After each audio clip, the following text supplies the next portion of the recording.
So I've been a business owner for about 10 years now, and here are 10 things I wish I knew sooner. And the first one is focus on one offer until it works. Because oftentimes I've seen people changing their offers, or even what their whole business is about. And the difference between me and those people is that they didn't get to 10 years because when you change all the time, you don't get the time to get good at something. You don't get enough practice. You don't get the chance to improve your product or service or whatever it is. And that's the reason why you should focus on one offer, one thing, one product until it's really, really good.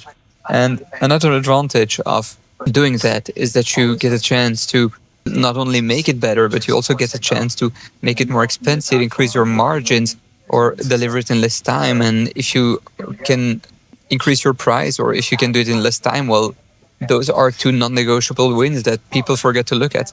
So that's why I think you should definitely work on one offer until you've got it dialed in.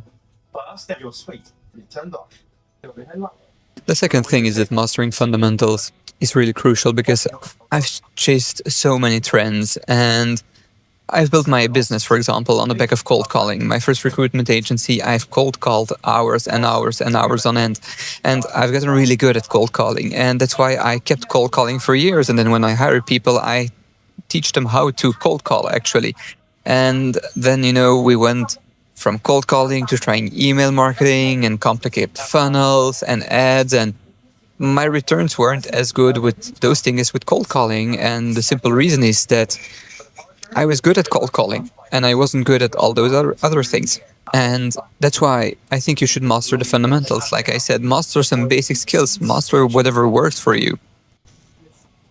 And this leads to my third point, which is learn sales early.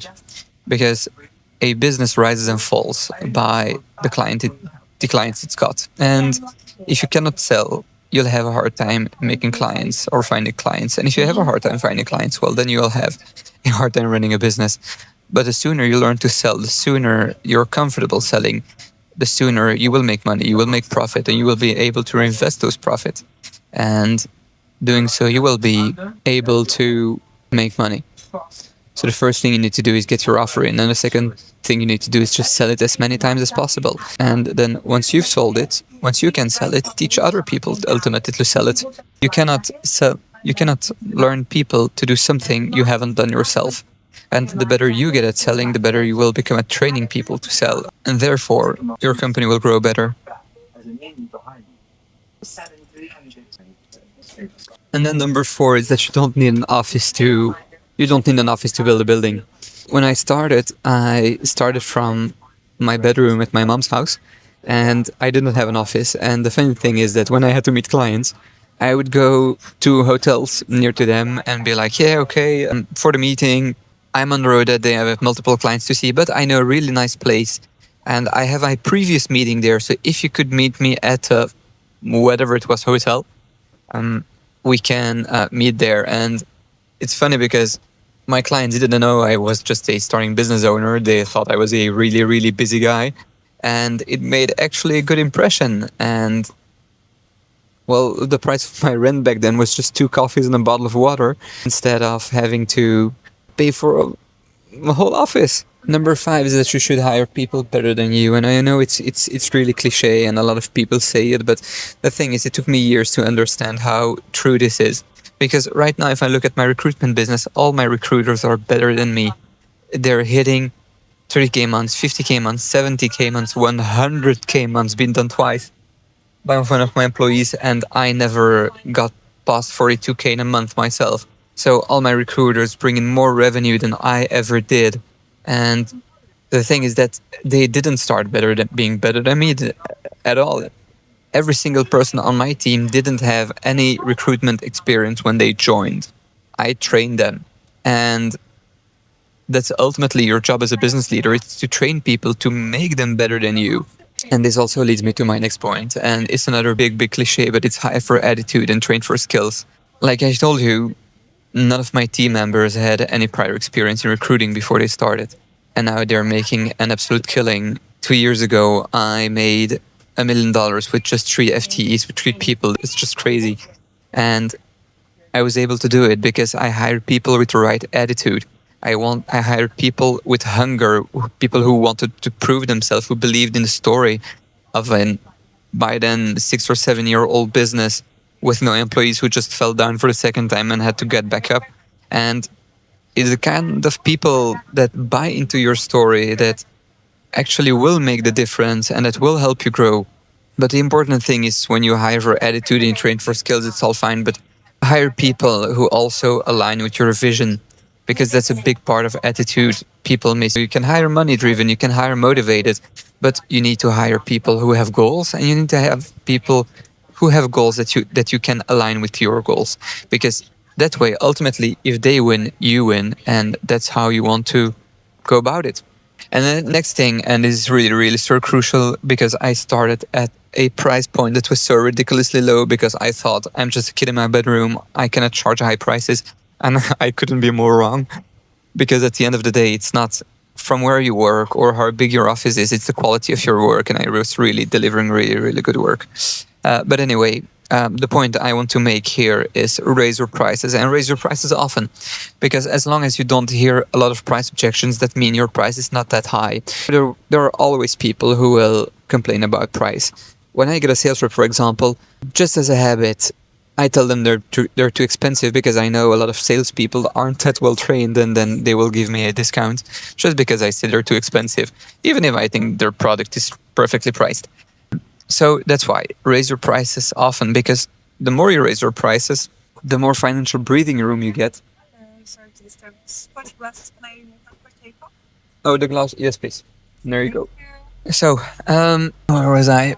Anyway, raise your prices often, because if you raise your prices often, you get more margins, you get more financial breathing room, you get better cash flow. There are literally no downsides to increasing your prices, literally none. And once you get some success, and this was important for me, still is really important for me, it's avoid shiny object syndrome. And shiny object syndrome is when you've got a goal and you're focusing on one thing, and then something pops up. Let me give you an example. One of the biggest advantages I've had throughout my career is being able to outwork everybody. And the secret to outworking everybody, to me, is getting up early. You see all these successful CEOs and business owners and whatnot telling you their 4, 5, 6 a.m. routine. And well, there's a reason to it. And for me, the reason to it is when you wake up early and you get to the office early, so you don't get early and then you spend 2 hours at home. But the biggest benefit of actually getting up early and getting to work early is that you get to do a lot of work undisturbed. You get quiet time, you get focus time, you get time to deep work. So for years, for example, I started working at 6:30. And when I got in at 6:30 and my employees got in between 8:30 and 9, that gave me 2 hours of uninterrupted time. And most of the time, at those hours, nobody's calling you, nobody's texting you, nobody's sending you emails. And I used to get more done in those 2 hours than in whole days. And another big thing, and this is really one of the biggest, is that you always have to be hiring, even when you're not hiring. And what I mean by that is, as I told you, businesses rise and fall to the level of their people. And that's why you have always to be interviewing people, because you never know when you're going to need somebody. So the biggest benefit of always hiring is, one, when you actually have a vacancy that pops up, when you actually need somebody, you've got a talent pipeline. Two, if you hire experienced people, you will learn a lot from them. I have learned so many things from interviewing people from competitors of mine, because they tell you how they do sales, how they develop their product, what their biggest bottlenecks are, what their breakthroughs were. And people are really, really honest during job interviews. They're willing to spill the beans, sell the secret sauce, or even give the secret sauce away, actually, because they want to make a good impression. They want to be liked by you. They want you to hire them.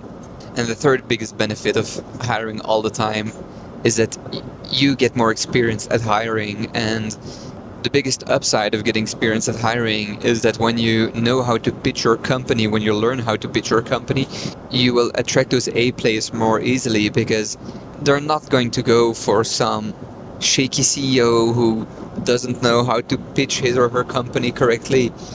or in an attractive way. But if you get clear on, thank you very much. And if you get clear on how to present your company, how to sell your company literally to candidates, to applicants, you will have a big advantage over firms who don't. I've been in the recruitment space for 10 years, and one of the biggest mistakes I see is that people or firms, whole companies, treat hiring like a secondary thing. It's a necessary evil. It's something we do when we have to, and then they experience difficulties. And it's just because your talent pipeline, just like your sales pipeline, is hardest to fill when it's empty.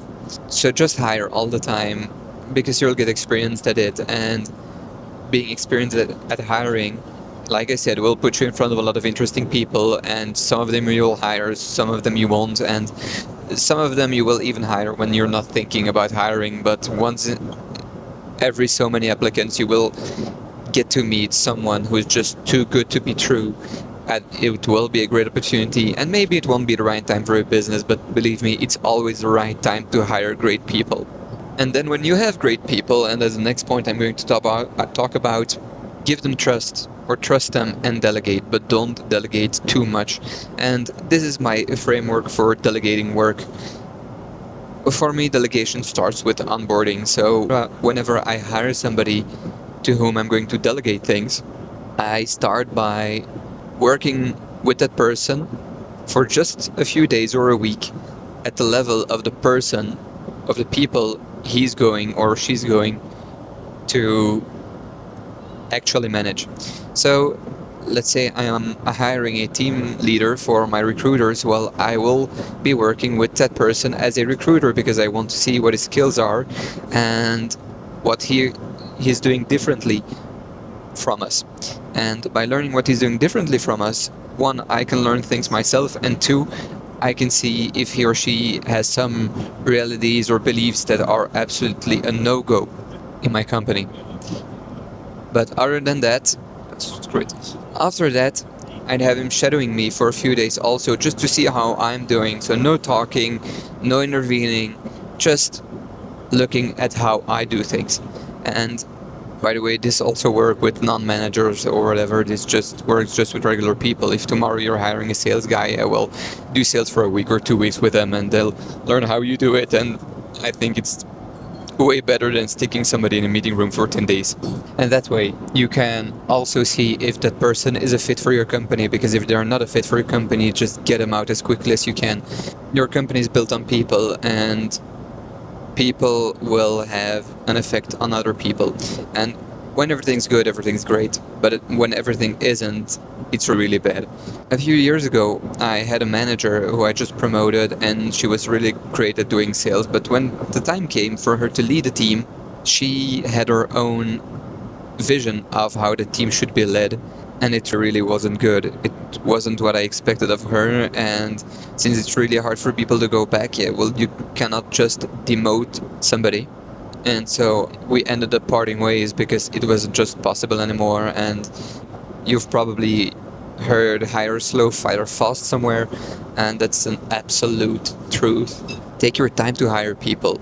Like I just said, interview as many as you can, and take your time to pick the right one. And when you pick somebody and they aren't the right one, don't hesitate, because when you notice that you should probably fire that person, or when you're thinking about firing that person, it's a sign that you should fire them. And it's one of the most costly mistakes I've made. I think last year alone, giving too many chances to people, I think it cost me 50 to 70k in salaries, and around 80 to 100k in missed opportunities. So keeping people on for too long, keeping the wrong people on for too long this year cost me around 150k, and that's how much bad hires cost you. On the other hand, don't wait too long to hire somebody. On the other hand, don't wait too long to hire somebody, because not hiring also costs you money. And here's what you need to understand. An open position costs you money in this way. Let's say you have an open position for a sales guy, and that sales guy should bring you 500k in a year. That's around 42k a month.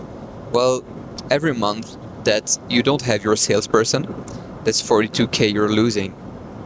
in missed revenue because that person isn't there. And yeah, you might save a few $1,000s each month on salaries that you're not spending, but I think you and I both know that you'd rather pay the salary and get a 40K a month than not spending the salary and just getting $0 in return. Because spending nothing to get nothing is still nothing. And even if that person doesn't bring in the full amount, if it doesn't bring in 100% of those $42,000 in a month, but maybe $20,000, well, it's still 50%, and I'd rather have 50% of something than 100% of nothing, and you should too, my friend. And the last thing I want to talk to you about is simplicity scales. And oftentimes, business owners tend to overcomplicate things, and especially in the beginning, especially when you're starting out, you're comparing yourself, who's a level 1, let's say, to a level 10, and you don't realize that at that moment there are 8 steps or 8 levels between the both of you. And if you're just starting out and you are going to compare yourself to the big guys and you're going to try to imitate their systems, it will not work because there are so many things you don't know about. So just scale simply. And the best way to scale simply is just to do more of what works. I gave you the cold calling example. And when I needed more clients, I told you I started email marketing, started running ads, and then I went back to cold calling. Well, that's a perfect example of it. Cold calling for me was simple. Email marketing wasn't. Running ads wasn't. But cold calling was. So what I did was just more cold calling. I hired an extra person to take care of my clients, to free up my calendar more, and I called more, and those calls gave me more clients, and then ultimately I delegated the whole sales process to somebody else. But I couldn't have done that if I hadn't done more. So next time you want to grow, if you want to hire more people, if you want to have more clients, if you want to have a better product, just spend more time on the thing. Spend more time on sales, spend more time on delivery, spend more time on hiring, because until you reach at least $1 million in revenue a year, focus on one thing, focus on doing more of it, and focus on getting better at it.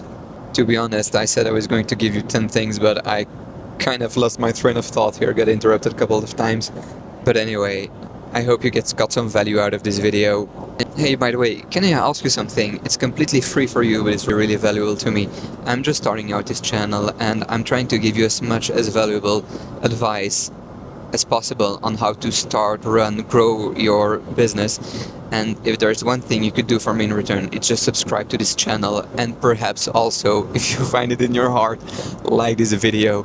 As I said, it's completely free for you, but it's immensely valuable to me, so thank you very much. Oh, before I forget, there's one thing I cannot emphasize enough, and it's a really important point, and it's that marketing is more important than your product. And what I mean by that is that oftentimes your product isn't the most important thing. It's the perceived value and how your clients look at it that's most important. Because let's say I offer you 2 boxes, and one box is wrapped in gold paper with diamonds and jewels and everything, and the other box is just a stupid cardboard box. Both are free. For which one would you go? And I probably guess you would go for the gold and diamond box. Well, and to some extent that makes sense, because yeah, you don't know what's inside the boxes, right? But let's say that there's a grenade inside a gold box, and just by lifting off the lid, you just detonated it, and there's no more you. But inside a cardboard box, there's a check for $10 million. Knowing this, you'd probably go for the cardboard box, and that's just exactly what marketing is. Marketing is the box, the product is inside. And if you can get your marketing, your packaging, your box to be so appealing, people will buy it. Look at dining, you'd probably spend more money at a restaurant than when you order in, and both times actually you just pay somebody else to make food for you.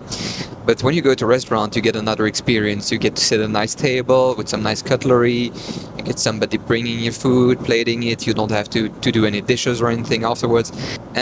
But when you order in, you basically have the same thing. Somebody else brings you your food, you don't have to do dishes, or maybe put your plate in the dishwasher. but you're willing to spend more on restaurants than on ordering in. And it solves the same problem. It solves hunger, and it's convenient in the same way. You could even say that ordering in is even more convenient because you don't have to get out. I just went off for 20 minutes and I noticed I wasn't recording. I'm just going to leave it in here because it's awkward. I got interrupted because I wanted to eat and then I. Ah, fucking hell, damn it. Okay, let's get back into it. One of the things you absolutely have to understand is that you will be criticized and you will feel alone and you will be left out, and especially by your friends, family, and loved ones, because they don't see the vision. And it's not because they criticize you or they tell you to stop or they tell you that you're not cut out for that life that they're against you.